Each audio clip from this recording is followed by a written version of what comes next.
یا ایھا الذین آمنوا صلوا علیہ وسلم تسلیما اللہم صلی علی سیدنا وحبیبنا ونبینا وکریمنا وشفیعنا وغیاثنا ومغیثنا وطبیب قلوبنا وسرور عیننا وعلی آلہ واصحابہ واہل بیتہ وازواجہ وذریاتہ واولیاء وعلی افضل الاولیاء سرطان الاسقیاء سلطان الاصفیاء سید الاسقیاء فرد الافراد دافع الفساد نافع البلاد سرکار سیدنا مدار العالمین سیدنا سید بدیع الدین قطب المدار زندہ شاہ مدار الحسنی والحسینی الحلوی والمکنفوری رضی اللہ تعالیٰ عنہ۔ برادران ملت اسلامیہ، میں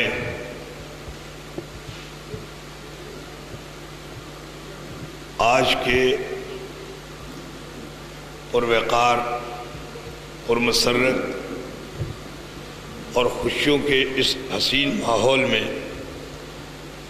صرف مترجم قرآن کریم مفسر عظیم اور محدث کبیر کو ہی مبارکباد پیش نہیں کرنا چاہتا ہوں، بلکہ خدا کی قسم پورے اہل مراد آباد کو اور بالخصوص تمام ان سنی مراد آباد کے بھائیوں کو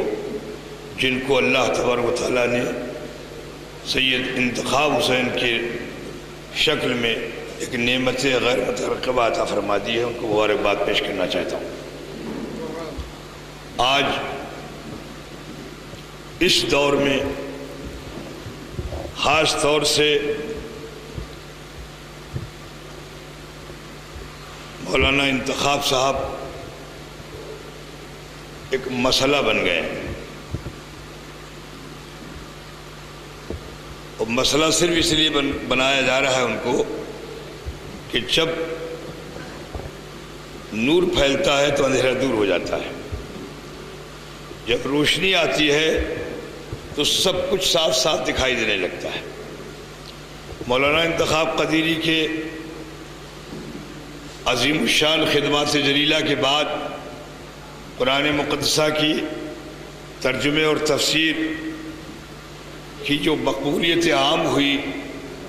جس کو اپنوں وہ تو سب چاہتے ہی جیسا بھی ہو، غیروں نے اتنا سراہا ہے اور جتنی تعریفیں کی ہیں میرے سامنے، وہ جو دشمن ہیں وہ بھی کہتے ہیں، اور جس انداز سے کہتے ہیں کہ میں نے سارے ترجمے اور تفسیر دیکھے لیکن انتخاب قدیری صاحب نے جو کچھ کیا ہے واقعی یہ ایک مثال ہے، اور اب اس سے اچھا ترجمہ ہم کو مل نہیں پائے گا۔ اس کے بعد مداری شریف کا منظر عام پر آنا، میں سمجھتا ہوں کہ اس گروہ کی موت بن جائے گا جس نے یہ سمجھ رکھا تھا کہ اب ہم شاید ہم سے جدا ہو کر کے انتخاب قدیری صاحب جو ان کا وجود قائم نہیں رہے گا۔ مجھے یقین کامل ہے اور میں دل کی گہرائیوں سے آپ سے یہ بات عرض کرنا چاہتا ہوں کہ وہ وقت اب دور نہیں ہے جب منافقت اپنی موت خود مر جائے گی۔ میں نے ایک سوال قائم کر رکھا ہے، پورے اس جرگے سے، چونکہ میرا کام نہیں، میں نام لیتا نہیں ہوں، جس پورے گروپ نے انتخاب قدیری صاحب کے لیے اپنی چاروں طرف سے مشین گنیں کھول رکھی ہیں، ان پہ میرے چند سوال ہیں جو پورے ہندوستان میں گونج رہے ہیں کہ یہ بتاؤ انتخاب قدیری صاحب کے اندر کون سی کمی آ گئی، کہ سامنے بھی میں نے کہا اور بار بار کہا اور ہر جلسے میں کہا ہے میں نے، مولانا انتخاب قدیری صاحب نے خدا کو چھوڑ دیا، رسول خدا کو چھوڑ دیا،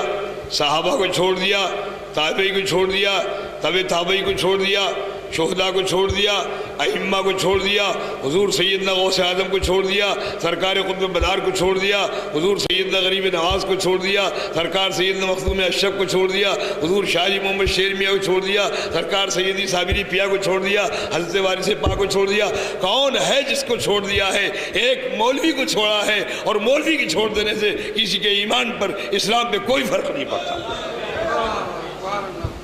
اس کا جواب دیں،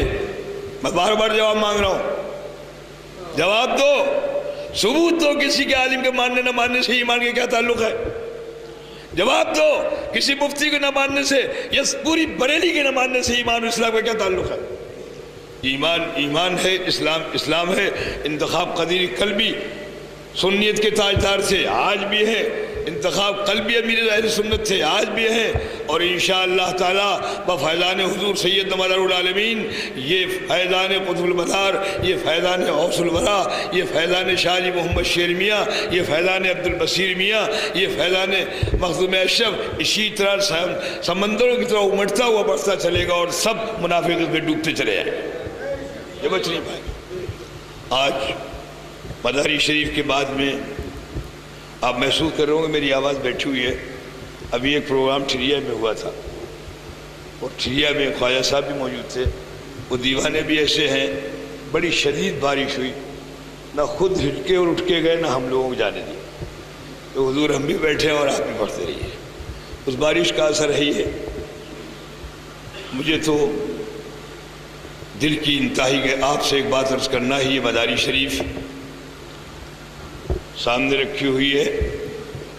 بس اب ذمہ داری انتخاب قدیری صاحب کی ختم ہو گئی ہے۔ محدث کبیر نے اپنا کام پورا کر دیا ہے، اس مشن کو ہم کو اور آپ کو سب کو آگے بڑھانا ہے۔ یہ مداری شریف ہر گھر کی زینت بنے، یہ مداری شریف ہر پڑھے لکھے گھر میں پہنچے، یہ مداری شریف ہم اپنی بیٹیوں کو پیش کریں، یہ مداری شریف ہم اپنے احباب کو تحفوں میں پیش کریں۔ اس مداری شریف کو گھروں میں صرف رکھے ہی نہیں، بلکہ بڑی سچی بات یہ ہے، خواجہ صاحب نے ایک شعر کہا تھا، میرا تو دل جو تھا وہ اچھل رہا تھا کہ کسی بھی موضوع پر میں نے اس کو دیکھوں گا انشاءاللہ تعالی، جتنا دیکھا ہے کوئی سوال بھی آپ کے ذہن میں قائم ہو، یہ انتخاب قدیری صاحب دعوت برکاتہ خصوصیہ کی سب سے بڑی کامیابی ہے، اور یہی سب سے بڑی ان کی عطا اور دین ہے۔ جو سوال آپ کے ذہن میں قائم ہو آپ اس کو اٹھا کے دیکھ لیں، جواب مل جائے گا۔ جو تلاش کرنا چاہیں وہ چیزیں جو بالکل ہی غیر ضروری ہیں، جس کو بریلویت نے خاص طور سے مستحب کو فرض کا درجہ دے دیا ہے، اتنا بڑھا دیا ہے کہ آدمی اس میں الجھ کے رہتا ہے، سیدھا احادیث مقدسہ کی شکل میں آپ کے سامنے جواب آ جائے، پڑھ لیجیے، سمجھ لیجیے۔ تو آج مجھے اب اس وقت خاص طور سے وہ تمام افراد جو اتنی دور دور سے آئے ہیں، ہمارے بدایوں روزہ سے لوگ جن کی گاڑی خراب ہو گئی، بار مبارکباد کے مستحق ہے کہ آپ لوگ آ گئے، اور کچھ نہ صحیح تو کم سے کم محدث کبیر کا دیدار تو آپ کر ہی لیں،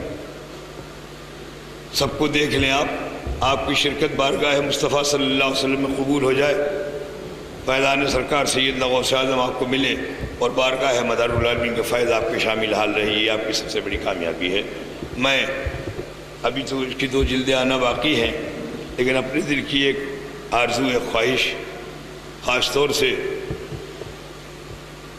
محدث کبیر کی نظر کرنا چاہتا ہوں، اور وہ یہ ہے کہ ابھی آپ کو کام اور کرنا ہے، اللہ تبارک و تعالیٰ آپ کو عمر خضر دے۔ ہم اہل سنت والجماعت کسی کے محتاج نہیں ہیں، اور میں نے اعلان کے ساتھ ہمیشہ کہا ہے، آج اہل مراد آباد کے سامنے بھی دہرا دینا چاہتا ہوں کہ دنیا دیوبند اگر یہ سمجھتی ہے کہ ہم نے اسلام کو فروغ دیا پھیلایا ہے تو جھوٹے ہیں، اور دنیا بریلی اگر یہ سمجھتی ہے کہ ہم نے سنیت کو پھیلایا اور فروغ دیا تو وہ جھوٹے ہیں۔ اس لیے ان دونوں کا کوئی مقام ہی نہیں۔ ایک دارالعلوم 1860 میں دیوبند میں بن گیا تھا، ایک مدرسہ مدر اسلام 1905 میں بریلی میں بن گیا۔ اسلام اور یہ سنیت کے دیوانے ہزاروں سال سے اس ملک کے اندر پروان چڑھ رہے ہیں، ان پر کسی کا احسان نہیں، ان سے فائدہ اٹھایا ہے لوگوں نے، بنام غوث الورا، بنام قطب مدار، بنام غریب نواز، بنام مخدوم اشرف، بنام شاہ برکت اللہ، فائدہ اٹھایا، اور اتنا اٹھایا کہ سرداری کے لیے اپنے کو پیش کر دیا، لیکن جب ان کی ہی بارگاہ سے ٹھوکریں مار دی جائیں تو سرداری ان کو ملتی ہے جو مقبول بارگاہ ہو جاتا ہے، جو مردود بارگاہ ہو جاتا ہے، ہمیشہ کی تباہ ہو جاتا ہے۔ فقہ کی کتاب کی ضرورت ہے، بہت ضروری، بہت شدت کے ساتھ 2 کتابوں کے لیے میری درخواست ہے امیر اہل سنت سے۔ ایک تو فقہ کی وہ کتاب جو عام مسائل ہیں، جس شخص نے اپنی بفیضان اولیاء کرام اور اپنے والدین کی دعاؤں کے صدقے میں اتنا بڑا کام انجام دیا ہے، احکام شریعت یا قانون شریعت جیسی کتاب اس کے لیے کوئی مسئلہ نہیں ہے، یہ میرا اپنا خیال ہے۔ اور دوسری ایک چیز اور ہے، عام طور سے جو آج وظیفے کی چھوٹی چھوٹی کتابیں ہیں، 12 سورہ اور 21 سورہ اور 21 ٹائپ کی، اس میں بھی بڑی تیزی کے ساتھ میں ایک مشن کو پیش کیا جا رہا ہے۔ میری اپنی خواہش یہ ہے کہ اس مشن کو مٹی میں ملانے کے لیے اس کتاب کی بھی ایک ضرورت ہے۔ وہ 12 سورہ بصیریہ ہو، شاہ جی کے نام سے منسوب کسی بھی نام سے ہو، کسی نام نہاد سنیت کے ٹھیکیداروں کا ہم پر کوئی احسان نہ رہے، ہم اس کو پڑھے نہ دیکھیں نہ، اور اسٹارٹ کے ساتھ ہو کہ لوگ اپنا اعلان کرتے ہیں، امیر اہل سنت جو لے کے آئیں اس میں سلسلے چشتیہ بھی ہو، قادریہ بھی ہو، سہروردیہ بھی ہو، مداریہ بھی ہو، تمام سلاسل کے شجرات ہوں، تاکہ دنیا جب دیکھے تو وہ سمجھے کہ ہاں سنیت کی یاسر کتاب اور آئینہ دار ہے۔ آج میں اس موقع پر قرآن کریم کی آیت کریمہ کی تلاوت کی شرف حاصل کیا۔ تقریر کا نہ یہ موقع ہے نہ موضوع ہے، صرف تقریر اس بات کی ہے کہ اللہ تبارک و تعالیٰ نے ہمارے رحیم رحمان نے قرآن کا علم دیا، قرآن سکھایا، قرآن پڑھایا، قرآن ہمارے سامنے آیا، اور قرآن کو سمجھنے کے لیے جو سب سے بڑی ضرورت تھی وہ ہے احادیث مقدسہ۔ علم قرآن میں الجھ کے اگر کوئی رہ گیا تو پھر وہ اہل قرآن بن گیا اور اسلام کو پوری طرح سمجھ نہیں سکا۔ آج بھی اگر اسلام کو سمجھنا ہے اور صحیح معنی میں مسلمان ہونا ہے تو قرآن مقدسہ کو اگر احادیث پاک مصطفیٰ صلی اللہ علیہ وسلم کی روشنی میں دیکھا جائے گا اور سمجھا جائے گا تبھی ایمان مکمل ہوگا اور کامل ہوگا۔ اس سے ہٹ کے اگر دیکھا جائے گا تو الجھ کے رہ جائے گا اور اسی مقام پہ پہنچ جائے گا جس کا خود اعلان قرآن نے کیا ہے کہ کتنے ایسے ہیں جو اس کو پڑھ کر کے گمراہ ہو گئے اور کتنے ایسے ہیں جس کو پڑھ کے ہدایت پائے۔ لیکن جنہوں نے قرآن کے مطالعہ کیا، قرآن پڑھا اور یہ شرف ان کو ملا اور ان کے سامنے بارگاہ مصطفیٰ کا نور، احادیث کریمہ کے تمام چیزیں موجود رہی اور فرمان مصطفیٰ کی روشنی میں قرآن کو پڑھا، پھر اس کی روشنی میں جب دنیا میں آگے بڑھے ہیں تو کہیں غوث بن کے چمکے ہیں، کہیں مدار بن کے چمکے ہیں، کہیں خواجہ بن کے چمکے ہیں، کہیں اشرف بن کے چمکے ہیں، کہیں برکت بن کے چمکے ہیں، کہیں شاہ جی بن کے چمکے ہیں، کہیں عبد القدیر بن کے چمکے ہیں، کہیں عبد البصیر بن کے چمکے ہیں، کہیں وارث پاک بن کے چمکے ہیں، کہیں صابر پاک بن کے چمکے ہیں، کہیں نظام الدین بن کے چمکے ہیں۔ پھر دنیا میں کوئی ان کی چمک کو، ان کی عظمتوں کو مٹا نہیں پایا ہے۔ اس لیے ضرورت ہے کہ ہمارے سامنے قرآن مقدسہ ہو، وہ قرآن جس کا ترجمہ اور تفسیر بڑی محنت کے ساتھ، بڑی خدمت کے جذبہ لے کر کے امیر اہل سنت نے کیا ہے، اور وہ حدیث مقدسہ کی کتاب جو مداری شریف کے نام سے اس کی پہلی جلد ہمارے سامنے آئی ہے، 2 جلدیں ابھی اور آنا ہے۔ دعا کیجیے آپ سب بھی اور میں بھی کرتا ہوں کہ اللہ تبارک و تعالیٰ آنے والے اس سے مدار العالمین کے موقع تک ان دونوں جلدوں کو بھی ہمارے سب کے سامنے لے آئے، ہم بھی ان کو دیکھ سکیں اور اس سے فیض یاب ہو سکیں، اکتساب فیض کر سکیں،